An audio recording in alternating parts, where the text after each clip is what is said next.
Hi dear students, in the last session I have taught some content of your first chapter and remaining contents will be covered in this session. These contents are basic components of network, network architecture, topology and network security. Okay, now I start this session with the first content, that is basic components of a computer network. The first component of computer network is server. A server is very important computer in a network. A server is facilitates networking tasks like sharing of data, resources, communication among computer और nodes. Network में server आपका बहुत important computer होता है, जिसका बहुत important role होता है आपका कंप्यूटर नेटवर्क में. एक्चुअली आपका सर्वर ही रिस्पॉन्सिबल होता है डेटा को शेयर करने में, रिसोर्स को शेयर करने में, कंप्यूटर्स की कम्युनिकेशन के लिए, है ना. Okay, then next basic component of computer network is client. Generally, a client is a computer that is connected to other computers in the network and that request for some services from a server. Client आपके number of computers होते हैं जो कि आपके computer network से जुड़े होते हैं. ये वो कंप्यूटर्स होते हैं जो कि सर्वर से रिक्वेस्ट करते हैं किसी भी तरीके की सर्विसेज को परफॉर्म करने के लिए. The next component of computer network is transmission media or communication channel. We know that all the computers in a computer network are connected with each other through a transmission media such as wires, optical fiber cables, satellite, etc. The transmission media can either wired or wireless. हमारे जो number of computers होते हैं वो computer network में एक दूसरे से interconnect रहते हैं थ्रू अ ट्रांसमिशन मीडिया के. ये ट्रांसमिशन मीडिया आपकी कोई भी वायर्ड हो सकती है या वायरलेस हो सकती है, जैसे कि ऑप्टिकल फाइबर केबल हुई, यूटीपी केबल हुई, एसटीपी केबल हुई. इसी तरीके से वायरलेस ट्रांसमिशन चैनल भी हो सकते हैं, ट्रांसमिशन मीडिया भी हो सकती है, जैसे कि मैंने कहा आपका रेडियो वेव्स हुई, माइक्रोवेव्स हुई, सैटेलाइट हुई, ब्लूटूथ हुए. इनका भी हम लोग यूज कर सकते हैं कंप्यूटर्स को नेटवर्क में एक दूसरे से इंटरकनेक्ट करने के पर्पज़ से. Okay, the next component of computer network is network hardware.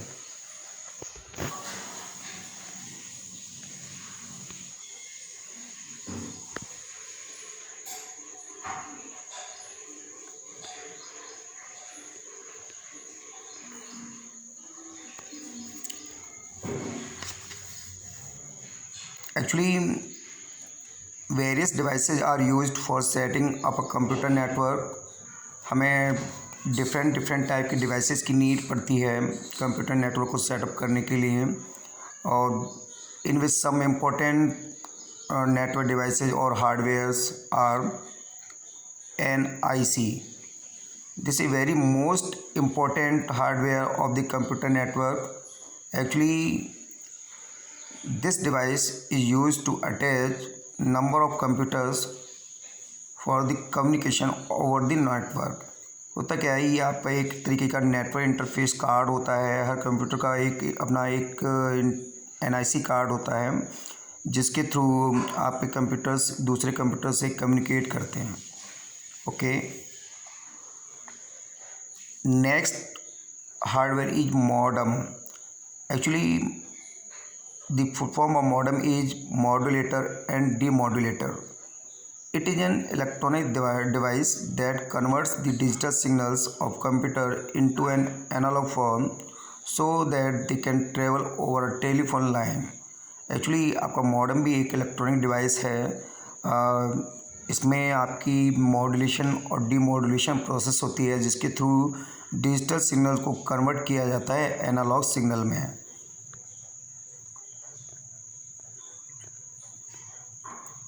The next network hardware is hub. Actually, A hub is a device that is used to connect computers in a network. In a hub, when one computer sends data on the network, the hub simply forwards the packets to all the other computers connected to it.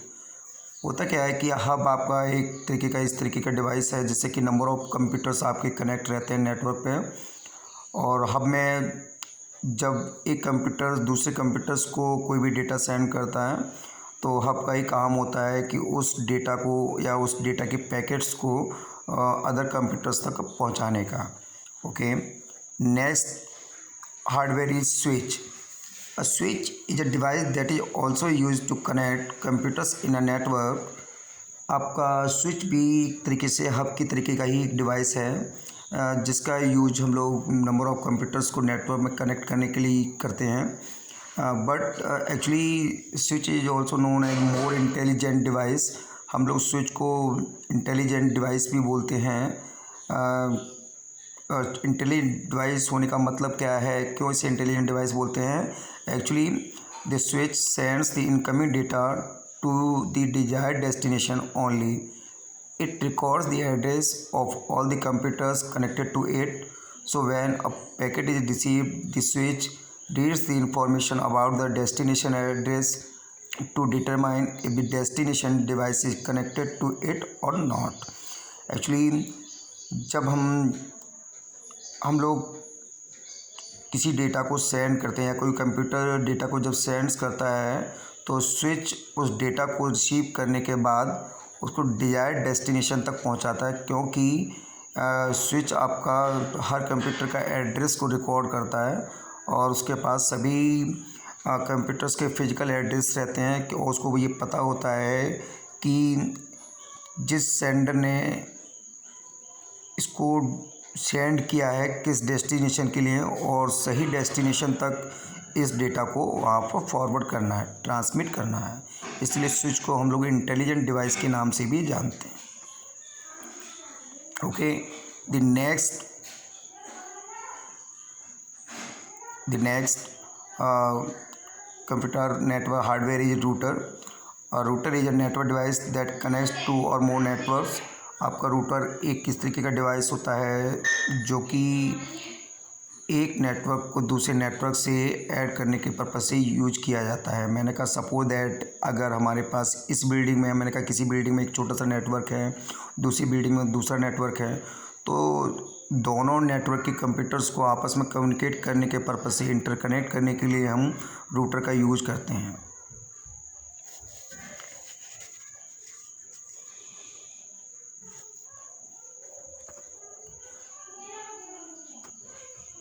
Okay, the next content of this session is network architecture.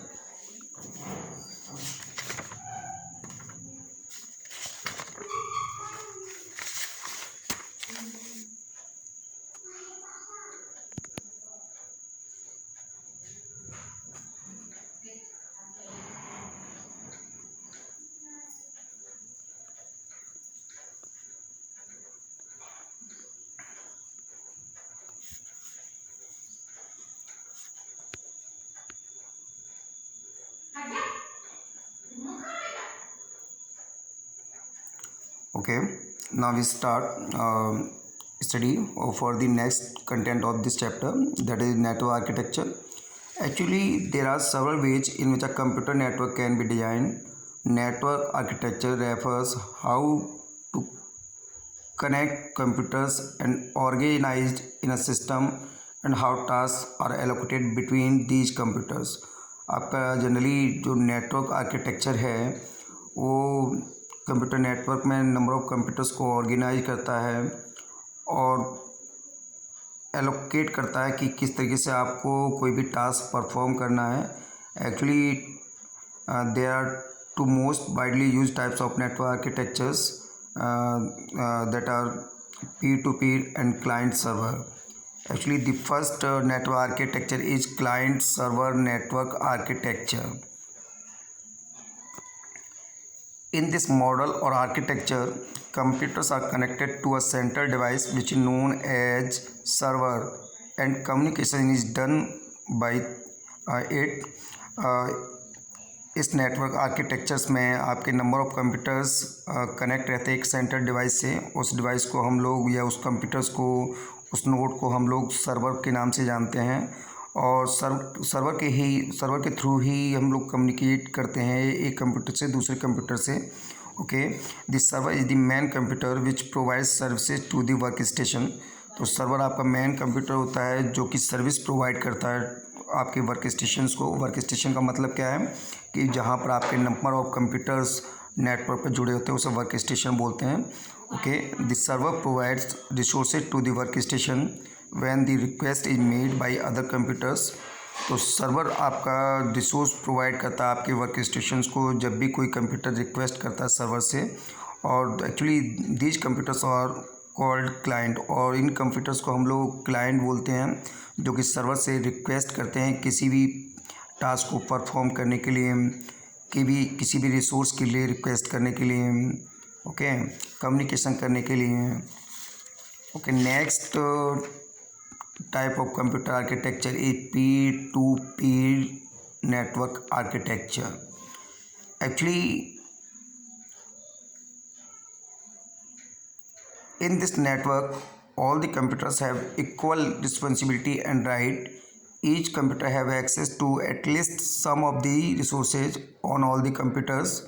It is suitable for the only small geographical areas such as small rooms, building, etc. इस network architecture में P2P network architecture में आपका हर computer आपका responsible होता है, उसके पास सभी के पास इक्वल राइट्स रहते हैं कम्युनिकेशन करने के लिए, रिसोर्स को शेयर करने के लिए। ये इस तरीके का जो नेटवर्क आर्किटेक्चर होता है वो सूटेबल होता है बहुत स्मॉल जोग्राफिकल एरिया के लिए, जैसे कि कोई स्मॉल रूम हुआ या बिल्डिंग हुई, इस तरीके की स्मॉल एरियाज के लिए वहाँ पर इस नेटवर्क आर्किटेक्चर को डिज़ाइन किया जाता है। Okay, the next content of this chapter is network topology.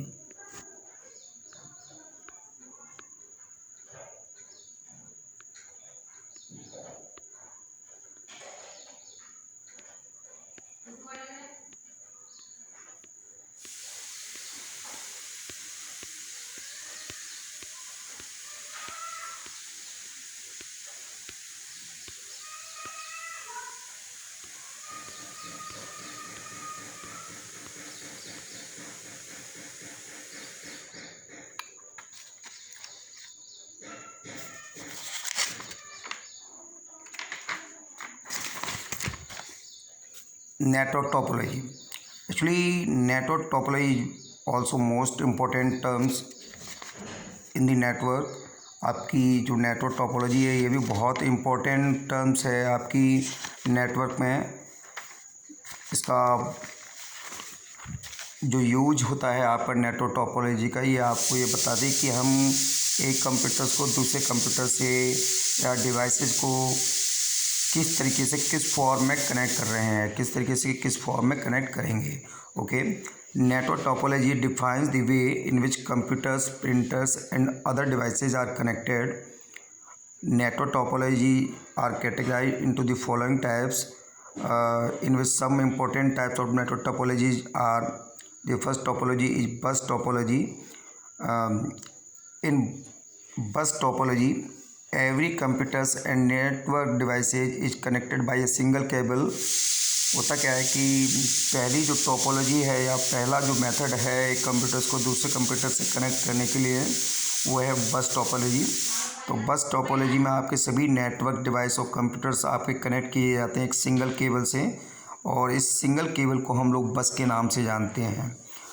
और ये जो केबल होती है इस केबल के आपके दो एंड्स होते हैं, स्टार्टिंग एंड एंडिंग पॉइंट या एंडिंग लास्ट सिरा, आपका पहला first and last. Okay, the next network topology is ring topology. It is called ring topology because it forms a ring as each computer is connected to another with the last one connected to the first. Ring topology जैसे कि इसके नाम से पता चलता है कि इसे रिंग टोपोलॉजी इसलिए बोला जाता है क्योंकि ये रिंग की फॉर्म में आपके नेटवर्क को डिज़ाइन करती है। इसका मतलब क्या हुआ कि पहला कंप्यूटर दूसरे कंप्यूटर से कनेक्ट होता है, दूसरा कंप्यूटर तीसरे कंप्यूटर से कनेक्ट रहता है, तीसरा चौथे से, चौथा पाँचवें से, एंड लास्ट कंप्यूटर जो है वो आपका फर्स्ट कंप्यूटर से कनेक्ट किया जाता है like as a circle, like as a ring, एक रिंग की फॉर्म, एक सर्किल की फॉर्म में। इसीलिए इसे रिंग टोपोलॉजी के नाम से जाना जाता है। Okay, next topology is star topology. As its name indicate it looks like as a star. आपको जैसे कि इसके नाम से पता चलता है, ये टोपोलॉजी आपकी स्टार के फॉर्म में आपकी डिज़ाइन की जाती है। होता क्या है कि in this topology all the computers are connected to a single hub through a cable. इसमें इस टोपोलॉजी में जनरली आपके जो नंबर ऑफ़ कंप्यूटर्स होते हैं वो सिंगल हब या सिंगल डिवाइस से कनेक्ट रहते हैं। This hub is the central node. इस हब को हम लोग सेंट्रल नोड के नाम से भी जानते हैं। एंड ऑल अदर नोड्स और computers are connected to this central node. और बाकी जो रिमेनिंग आपके कंप्यूटर्स होते हैं, नोड्स होते हैं, वो इस हब से, इस सेंट्रल नोड से कनेक्ट रहते हैं आपके। Next topology is mesh topology. It is point to point connection to other nodes और devices. All the network nodes are connected to each other. Mesh topology आपकी एक किस तरीके की टोपोलॉजी होती है, जैसे कि हम point to point connection provide करते हैं हर कंप्यूटर्स को। इट मीन्स आपका हर कंप्यूटर डायरेक्ट अदर कंप्यूटर से कनेक्ट रहता है, डायरेक्ट कम्युनिकेट कर सकता है। एक कंप्यूटर आपका, मैंने सपोज दैट मैंने कहा कि अगर आपकी नेटवर्क में 4 कंप्यूटर्स इंटरकनेक्ट,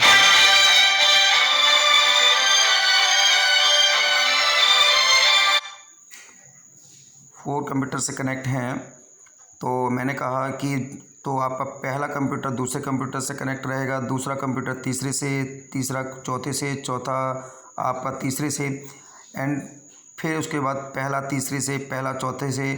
इस तरीके से आपके पास हर कंप्यूटर डायरेक्टली एक दूसरे कंप्यूटर से कनेक्ट रहता है और डायरेक्ट कम्युनिकेशन के पर्पज़ से।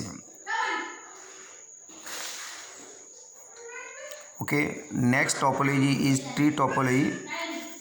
It has a root node and all other nodes are connected to it forming a hierarchy. आपकी ट्री टोपोलॉजी में आपका जो पहला कंप्यूटर होता है वो आपका रूट नोड कहलाता है, और एंड ऑल अदर नोड्स और कंप्यूटर्स जो इससे कनेक्ट रहते हैं वो एक तरीके से हायरार्किकल मैनर में कनेक्ट रहते हैं। तो जो आपकी इसमें हायरार्किकल लेवल होता है, it should have at least 3 levels of hierarchy. तो ट्री टोपोलॉजी में जनरली आपके 3 लेवल्स होते हैं, आपके हायरार्की के 3 लेवल्स को मेंटेन किया जाता है, कम से कम 3 लेवल होने चाहिए ट्री टोपोलॉजी में। Next topology is hybrid topology. Hybrid topology it means it is mixture of 2 और मोर टोपोलॉजी। हाइब्रिड टोपोलॉजी जनरली आपकी 2 या 2 से ज़्यादा टोपोलॉजी से मिलकर बनी होती है। मैंने कहा सपोज दैट एक ही कंप्यूटर नेटवर्क में जैसे हम बस टोपोलॉजी का भी यूज करें, रिंग का भी यूज करें या स्टार का भी यूज करें, एक से ज़्यादा टाइप की नेटवर्क टोपोलॉजी का जब हम यूज करते हैं तो वो टोपोलॉजी आपकी हाइब्रिड टोपोलॉजी कहलाती है आपकी।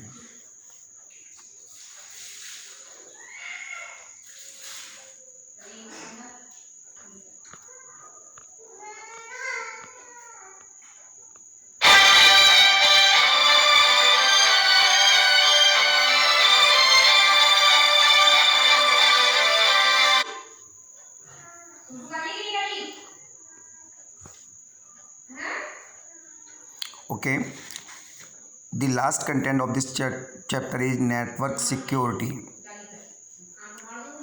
A computer on a network can be accessed by many users. Security measures have to be taken to protect network from unauthorized access and to prevent data or information theft. Actually, हम जानते हैं कि network पर हमें एक computers को number of users या number of computers द्वारा एक्सेस किया जाता है। तो यहाँ पर नेटवर्क में सिक्योरिटी एक बहुत बड़ा पैरामीटर है जिसे जिसे एक्चुअली मेंटेन करने के लिए हम लोग नंबर ऑफ़ टाइप्स के आपके सॉफ्टवेयर या कुछ हार्डवेयर टाइप के डिवाइसेस यूज करते हैं, जिससे कि कोई भी अनऑथराइज यूजर आपके डेटा को एक्सेस ना कर सके, आपकी इंफॉर्मेशन या डेटा को थेफ्ट ना कर सके, डिस्ट्रॉय ना कर सके। Actually there are number of types of threads in a computer network in which some important types of threads are virus आपके कंप्यूटर नेटवर्क में नंबर ऑफ़ टाइप्स के थ्रेड्स हो सकते हैं। और तो फर्स्ट टाइप का जो थ्रेड्स है हम उसके बारे में डिस्कस कर रहे हैं। दैट इज़ ऑल्सो जिसे आप अच्छी तरीके से जानते हैं। The first threads of a computer network is virus. Virus stands for vital information resource under siege. Actually, a computer virus spread itself from one computer to another and interferes with the normal operation of computers. होता क्या है कि virus generally आपके एक computer से दूसरे computer में तेज़ी से फैलते हैं और जो कि आपके नॉर्मल ऑपरेशन जो आपके कंप्यूटर्स के होते हैं उनको इफ़ेक्ट करते हैं, जैसे कि कंप्यूटर की स्पीड को स्लो कर देना, आपकी इम्पोर्टेंट इन्फॉर्मेशन या इम्पोर्टेंट फाइल्स को डिस्ट्रॉय कर देना, आपकी एक ही फाइल को नंबर ऑफ़ फाइल्स को क्रिएट कर देना, it mean wastage of memory ना, इस तरीके की प्रॉब्लम्स को क्रिएट करते हैं आपके वायरस। तो जनरली वायरस आपके एक तरीके से मैलिशियस प्रोग्राम होते हैं, सॉफ्टवेयर होते हैं जिनका इफ़ेक्ट वेरी हार्मफुल होते हैं हमारे कंप्यूटर्स के लिए। Okay, next thread is worm. Actually, worm is a computer program that uses computer network to send copies of itself to other computers on a network. A virus requires human actions such as transferring of an infected file to spread itself. A worm can spread without any human action to itself, replicate without the knowledge of users. Worm क्या है? Warm आपके एक ऐसे computer program होते हैं जो कि अपने आप को सेल्फ रिप्लिकेट करते हैं। मैंने कहा कि अगर आपके कंप्यूटर में वॉर्म टाइप का अगर कोई भी प्रोग्राम अगर आपकी कंप्यूटर में स्टोर हो गया तो वो अपने आप को अपनी एक फ़ाइल से 10 फाइल बनाएगा, 10 फाइल से 100 फाइल बनाएगा। इट में वो अपने आप को सेल्फ रिप्लिकेट करता रहता है, यानी आपकी मेमोरी, आपका कंप्यूटर हैंग होना स्टार्ट हो जाएगा तो आपकी एक ही फाइल की नंबर ऑफ़ कॉपीज जनरेट हो जाएंगी, जिससे कि आपकी मेमोरी वेस्ट होगी और जिसके कारण आपकी कंप्यूटर की स्पीड स्लो हो जाएगी, हैंग होना स्टार्ट हो जाएगा।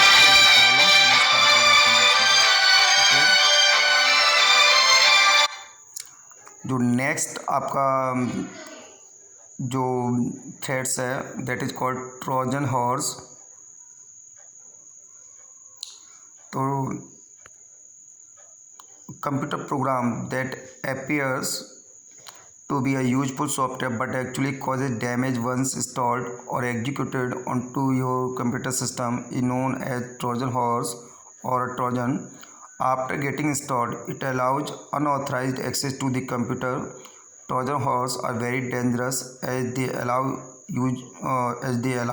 your computer to be remotely controlled by other persons. Actually trojan horse very harmful program है जो कि बिना यूजर्स की नॉलेज के कंप्यूटर में एंटर हो जाते हैं और उनकी उस यूजर की इंफॉर्मेशन को स्टील करते हैं या डिस्ट्रॉय कर सकते हैं। तो ट्रोजन आपका वेरी हार्मफुल प्रोग्राम है, ध्यान रखिएगा। इससे बचने के लिए आपको डिफरेंट टाइप के सिक्योरिटी पैरामीटर्स आपको यूज करने पड़ते हैं। Okay, next type of threats is data theft. It is a very serious problem for computer network. People break into computer network to either disrupt their functioning or to steal confidential information. Data theft आपकी बहुत बड़ी problem है जिसमें कि आपकी कुछ confidential information को steel कर लिया जाता है, चोरी कर लिया जाता है। जैसे मैंने कहा कि सपोज दैट आपकी बैंक रिकॉर्ड्स हुई है ना, जैसे कि आपकी मैंने कहा कि क्रेडिट कार्ड की इंफॉर्मेशन हुई, डेबिट कार्ड की इंफॉर्मेशन हुई या कुछ सब इम्पोर्टेंट फाइल्स हुई, उनको थेफ्ट कर लेना, हैक कर लेना, है ना। तो यहाँ पर इस तरह की जो एक्टिविटी करते हैं वो जनरली आपके हैकर्स कहलाते हैं आपके। But hackers also can be classified into two types, white hackers and black hackers. तो यहाँ पर आपकी जो हैकर होते हैं दो तरीके के पर्सन होते हैं, white hacker and black hacker. तो वाइट हैकर का मतलब क्या है? जनरली ये वो पर्सन्स होते हैं कि इनका इंटेंशन किसी को नुकसान पहुंचाना नहीं होता है। ये लोग जो जनरली जो हैकिंग करते हैं ये किसी ऑर्गेनाइजेशन के लिए, किसी कंट्री के लिए, तो मतलब उनको प्रोटेक्ट करने के लिए, किसी अच्छे वर्क के लिए ये लोग इस तरीके के ऑपरेशन को परफॉर्म करते हैं।